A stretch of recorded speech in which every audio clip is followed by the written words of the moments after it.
Good morning from the big, big city after being way up in the tiny communities of the north. So I am awake. I was going to sleep an extra like 45 minutes and then I woke up and I thought, well, I'll just get up and go for the walk. And in about a half hour, 40 minutes, heading back to the airport and flying home. So last time I was in Vancouver here, I really didn't do any live tours. And so I just thought I'd come and get one little video on here. And it is 6 o'clock in the morning here, right now in Vancouver, British Columbia. And it is beautiful. I think it's meant to rain here a little bit today, but it's just lovely now. And you'll see behind me, there is the the Marine building. That was the tallest building at its time in apparently they say in the British Empire. And also the Olympic torch is out behind me back there. So it is lovely. But I thought I'd come and walk on. You see the sun is rising. There, hey Chloe, nice to see you. There is the North Shore out behind me. But let me just turn this around for a quick second and I'll show you the Olympic torch.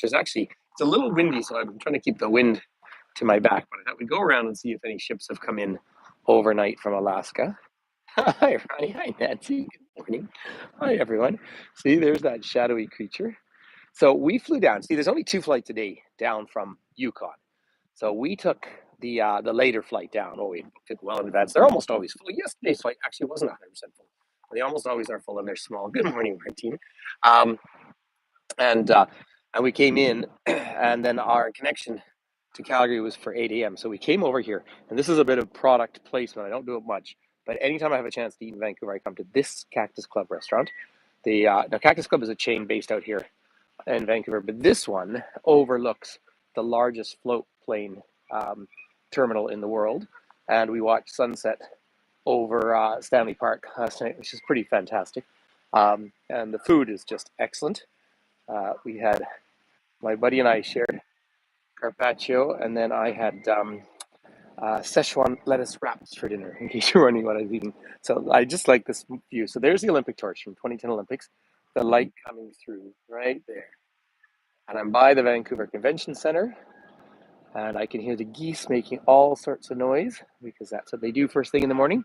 Up at the top of that building there was, I think, the most expensive apartment ever to sell in Vancouver, 20 something million dollars. I believe their condo fees are over 20 grand a month. Can you possibly imagine?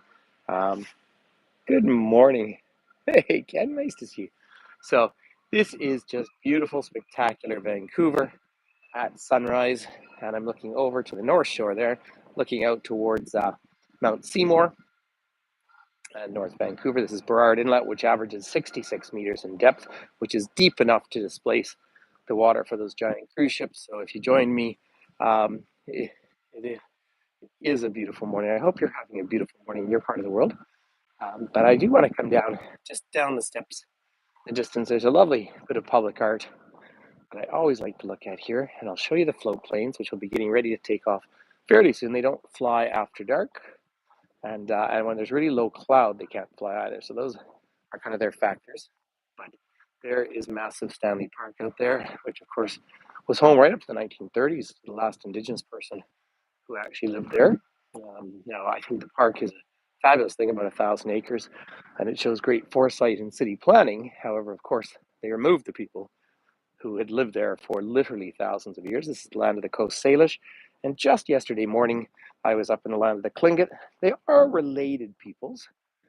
They are people who have been carving wood for thousands of years. Do you know back in can't remember what year it was, 2003, 2004. They had a massive windstorm here. It actually deflated the dome on BC Place, the big stadium. And but what it did mean is it brought down about 1,000 trees in the park. Now that sounds terrible, but the Coast Salish, out of respect for nature, will not cut down a tree, and it harvested a huge amount of wood that they've been able to be carving with since that time. So interestingly enough, it's actually had a sort of contribution, a cultural contribution. Here's the one rule in Vancouver. Here's these bicycle paths everywhere. Do not walk on the bike paths. That's the rule of Vancouver. It's not a difficult rule, but it is one that people get wrong. So going to cross over when you do finally come to Vancouver. And if you do so, in order to go up to Alaska on the cruise, make sure to come and walk these bays because you talk about all the different stories from the area. Look at that morning view out there. It is just breathtaking. So there's the beautiful float planes, and they are getting ready. So 21 minutes, it can be over in Nanaimo, which means my brother lives about a half hour north of Nanaimo.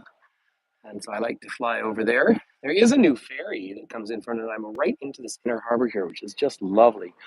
Out in the distance is the Ironworkers Memorial Bridge, or the Second Narrows Bridge out there. Do you know, I don't see a ship in Canada Place. I wonder if this is one day without cruise ships. Let's go walk around and have a peek.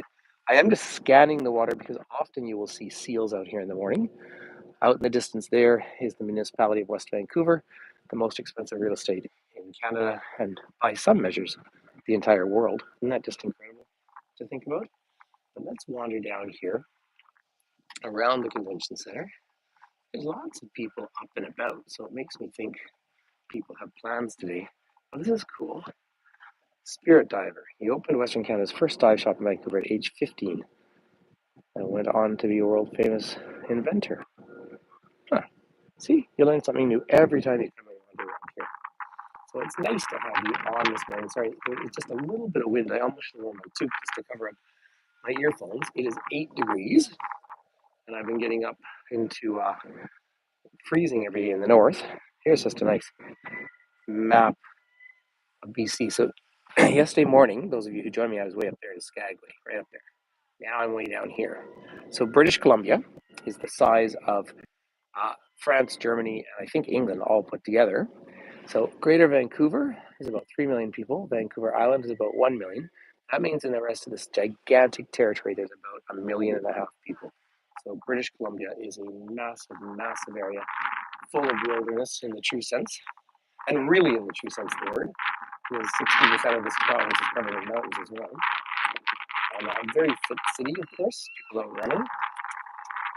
You know, I just want to take a moment to change something. I woke up about a half hour ago, and I often just put in my headphones because, of course, I'm sharing my room with my buddy. But I put in my headphones. I listen to the morning news, and some Canadian reporters have just been down in the Haitian capital, Port-au-Prince, and my heart just goes out to those people.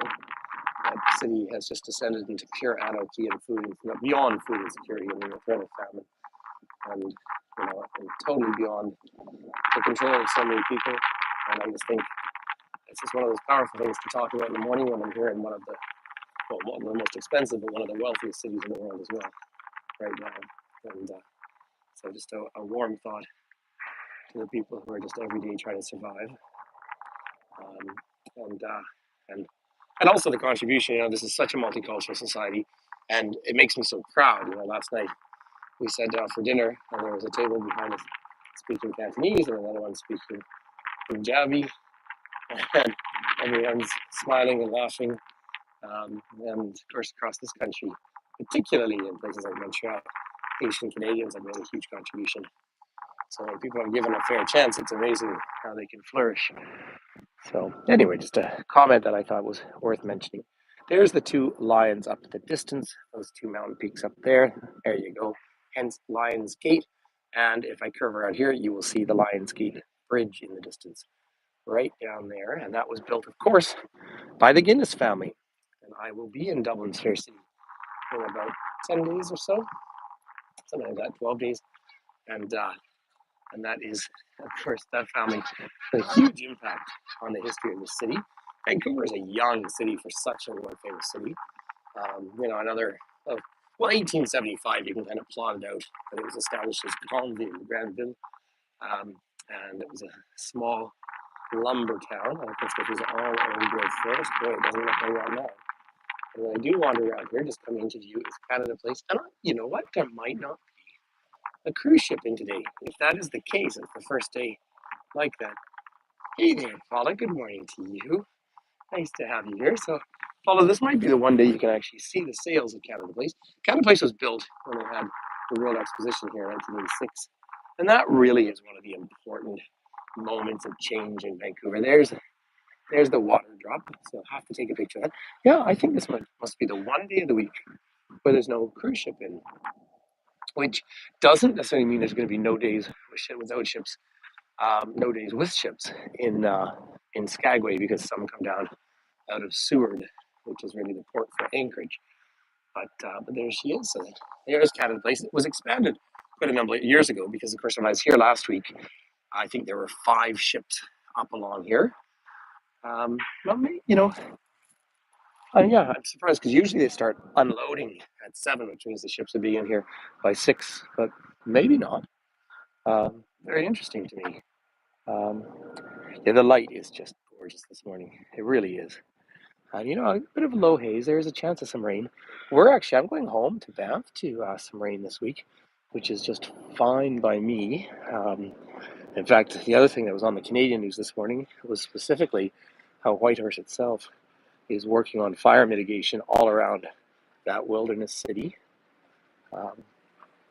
If you do come along here, there you go, Hell for the Salmon. Now that is Hell's Gate.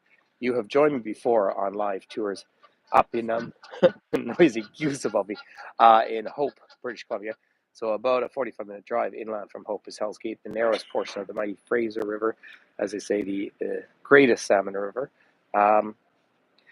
Paula, it is, by the way, the Fraser River is 1,375 kilometers. And last week with my friend Diane, we drove all the way down over 2 days. Just a quick note that our friend Diane is well. She's had a bit of a family thing, so that's why we haven't seen her online for a few days. But she is good, in case you're worrying about her. So, but it is right now, Paula, 8 degrees Celsius. I checked before I left, so I'm in my cap. I do have my jacket on, but that's because my bag is actually checked through. So, yeah, from that point of view, I'd probably want a light coat on right now, and that's it. So like I'm not wearing any trousers. but no, it's a nice temperature here. When you're here in June, Paula, it's now it can always rain. That's just a reality of where we are in the world. But if it's not rainy, well, I think a ship is coming in, and I'll tell you why.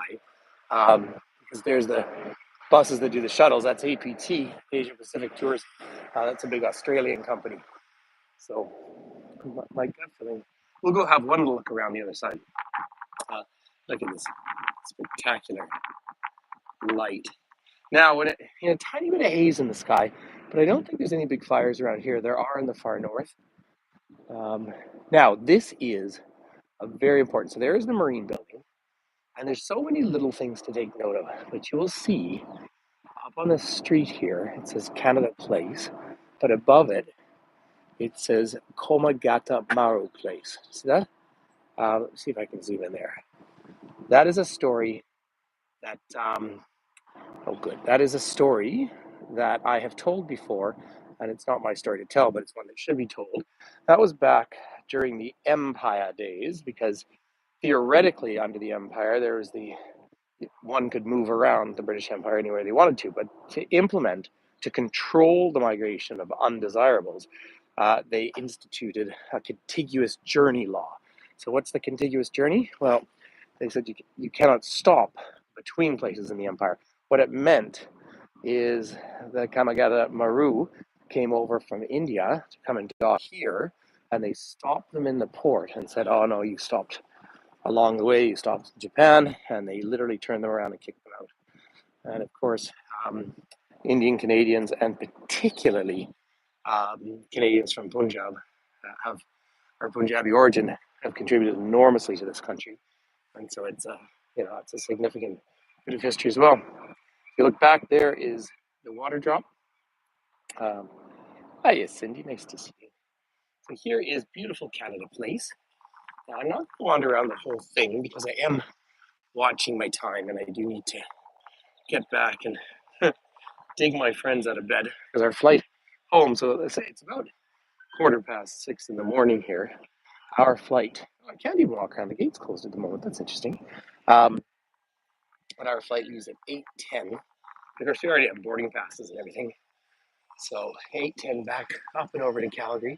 I do love the fact in the city as well, there's a Canadian flag, and there is, and there's There's the pride flag up there. I know what you see all around. It's a very modern liberal city. It is interesting. So Greater Vancouver, if you call it 3 million people, it's still not a mega city in the sense that it's still run as separate districts. But that's more of a bureaucratic thing than anything else.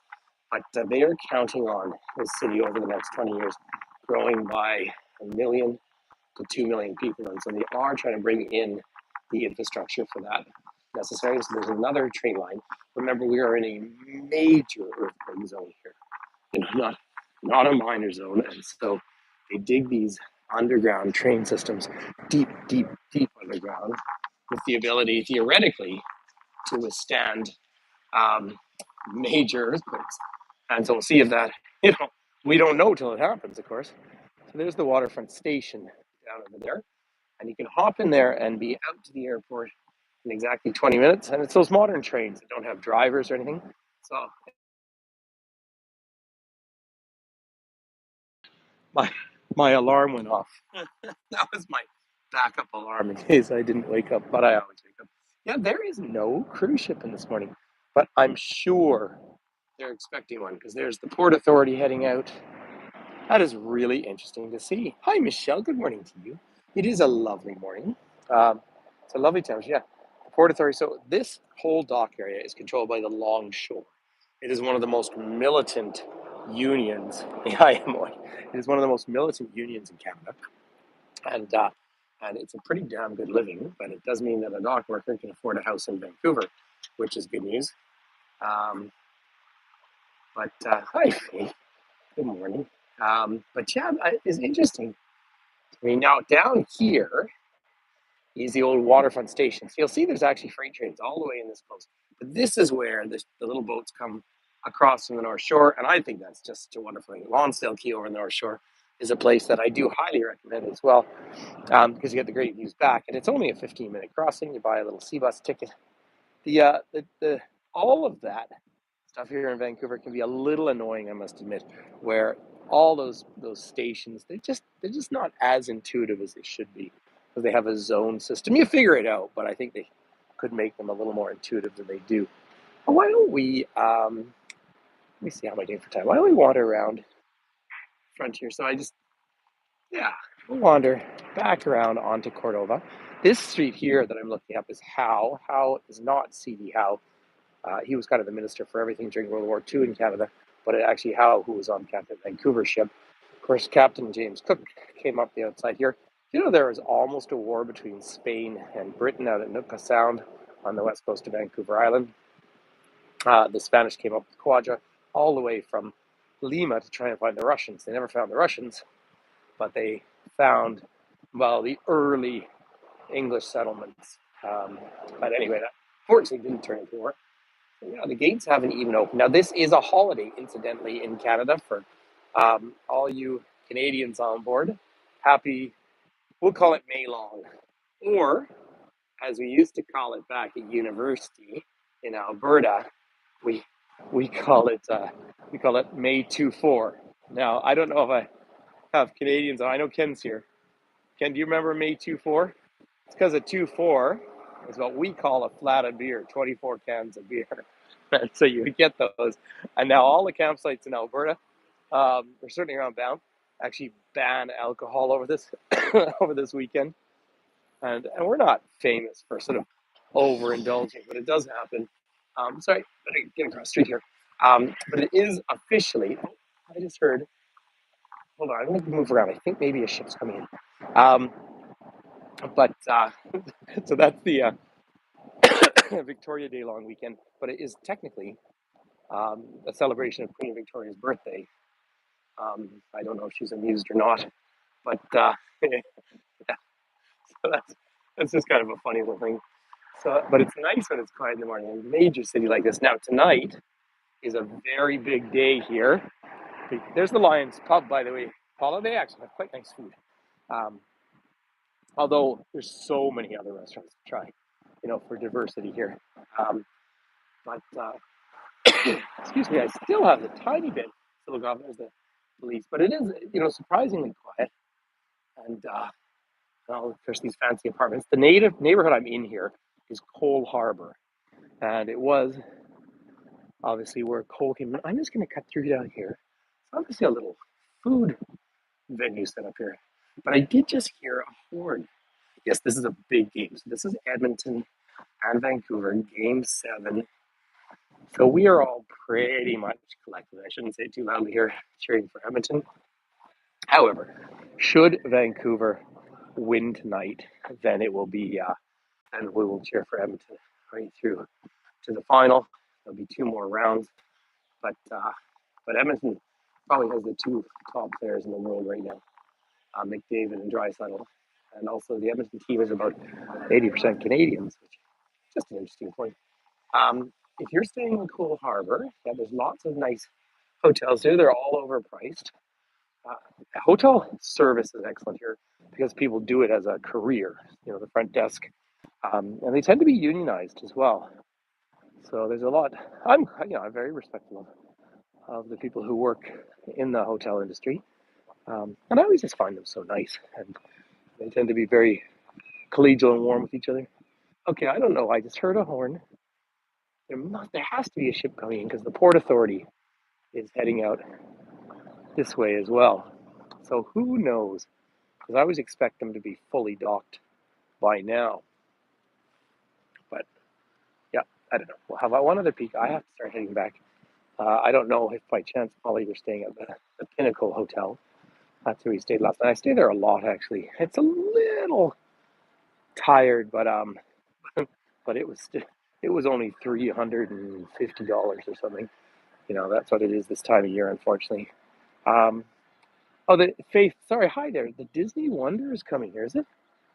All right. Yeah, because up in Skagway yesterday was a carnival, and the day before you had the Hall in America. You had them all actually.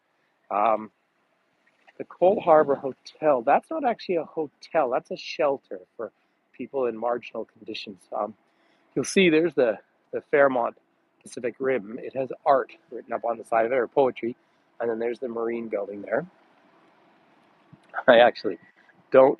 I genuinely, Paula, don't know that hotel, which surprises me. I thought I knew them all. The convention center is zero carbon, and of course, it was a huge. I mean, I've actually been to conventions here, which is really lovely. But the marine traffic has a did it pass on? Okay, Faith.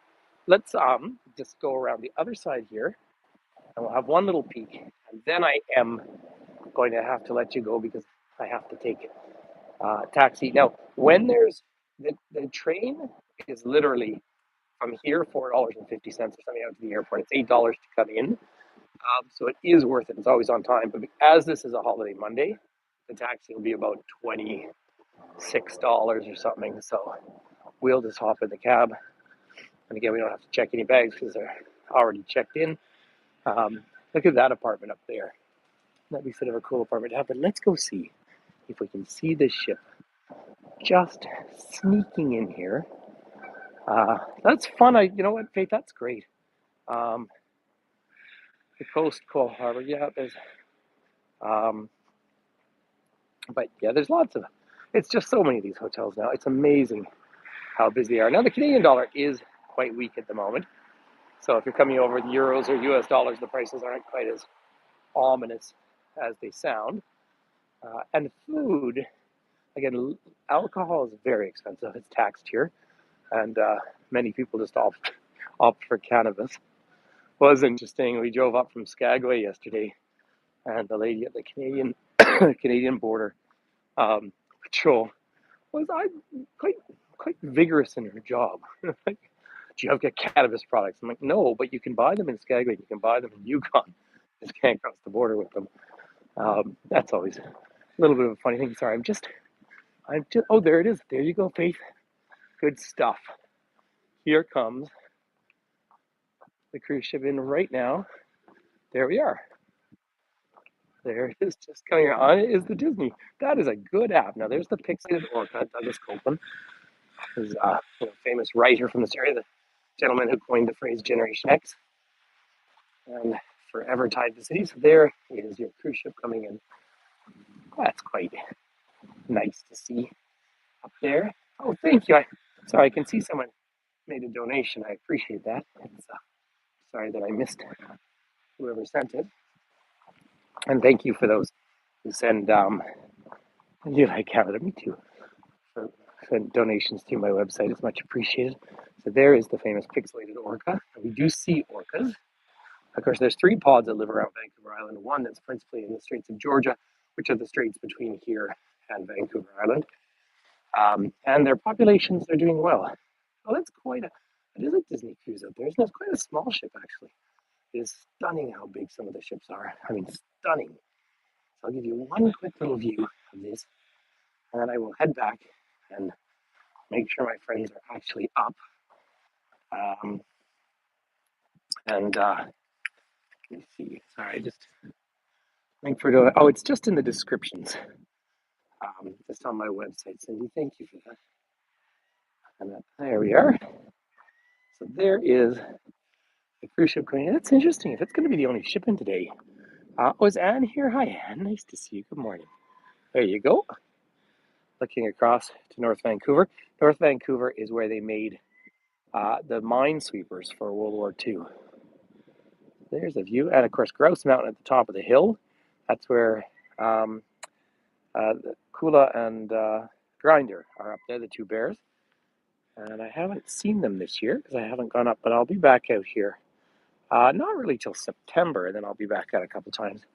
I need to come to Vancouver several times a year just to get in touch with my West Coast. So it is just a gorgeous morning. All right, ladies and gentlemen. Well, I wanted to quickly share that with everyone. So thank you for coming for a morning walk. I know it was all very last minute, but it is fun how we do. Well, it is a beautiful view. Look at that light. Thank you, Faith. Mais ça fait plaisir. So tonight, I will be home. I mean, I land at 10:30, I think, Alberta time, because we have a time change. It's taking off at 8:10 this morning, and again, it's about 6:25 right now here. So I'm just going to run and get my backpack, and away we'll go out to the airport, fly home, and then I'm going to get home right around the time my kid goes to work. So Finn said he works, of course, at Herschel in Banff, and it's the long weekend. He said his 9-hour shift yesterday, which is crazy, was just so long, or so busy. So town will be, because this is an important long weekend for us. But we're looking at some rain the next couple of days in Banff. And I know it's funny to say, but we'll take it. Happy to get whatever rain possible as we prep for fire season. Already houses were lost at Fort Nelson. It was interesting driving out of Whitehorse. There was a sign up saying that the Alaska highway was closed for about 250 kilometers, and those are fires up in the north. So, but if we can stay nice and soggy down here, that's good news for all of us. So, hey, from beautiful Vancouver with an Olympic torch behind me, peace and love, everyone. Thank you for hanging out. Thanks for the quick morning hello, and I will post some stuff this week. It's a pretty busy week, and then I fly over to to London on June 4th, and straight over to Dublin's Fair City after that. So take care. Lots of love. Yeah, I can't wait to see my kid. It's been 2 weeks now. But we video call every day. Yeah. All right. All the very best.